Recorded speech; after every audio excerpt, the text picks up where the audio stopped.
చిన్నమంద భయపడకుడి, మీకు రాజ్యం అనుగ్రహించుటకు మీ తండ్రికి ఇష్టమై ఉన్నది. లూకాసు వార్త 12:32.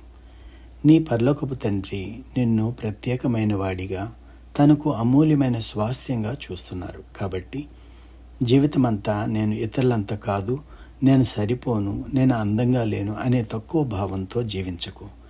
దేవుడిచ్చిన వరాలను స్వీకరించే మనస్సు కలిగి ఉండు.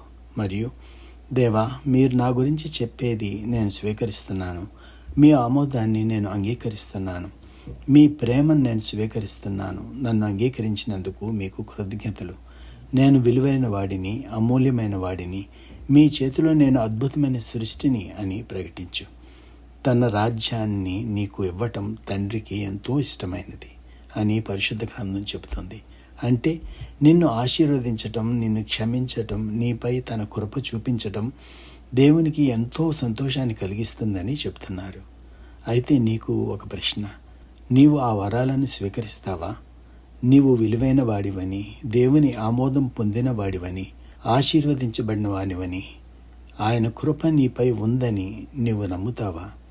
లేక నేను దీనికి అర్హుడని కాను, నేను ఎప్పటికీ స్వస్థత పొందను, నాకు సమృద్ధి రాదు, నేను ఆకర్షణీయంగా ఉండలేను అని అనుకుంటూ దేవుని వరాలను తిరస్కరిస్తావా? ఏం చేస్తావు?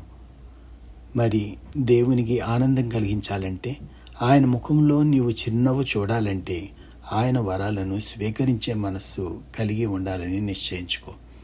ఆయన ఇచ్చే ఆశీర్వాదాలను, ఆయన వాగ్దానాలను విశ్వాసంతో అంగీకరించు. పరిశుద్ధ గ్రంథంలో దేవుడు నీ కొరకు సిద్ధం చేసిన వాటిని నీ కన్నులు ఇంకా చూడలేదు, నీ చెవులు వినలేదు, నీ హృదయంనకు గోచరం కాలేదు అని చెప్తుంది. నీవు దేవుని ఉన్నతమైన ఉద్దేశం కొరకు సృష్టింపబడ్డావు. ఈ విధంగా ప్రార్థన చేద్దామా? తండ్రి, మీ వాక్యములో చెప్పబడిన వాగ్దానాలన్నిటితో కూడిన మీ రాజ్యాన్ని నాకు ఆనందంగా అనుగ్రహిస్తున్నందుకు మీకు కృతజ్ఞతలు. మీ కృపను, క్షమాపణను, జ్ఞానాన్ని, సమృద్ధిని కోరుకొనుచు మీకు స్తోత్రములు చెల్లించున్నాను. నా జీవితంలో నేను ఊహించని విధంగా మీరు కార్యం చేస్తారని నేను విశ్వసించుచు మరియు ఎదురు చూస్తూ యేసు నామములో ప్రార్థించున్నాను తండ్రి. ఆమెన్.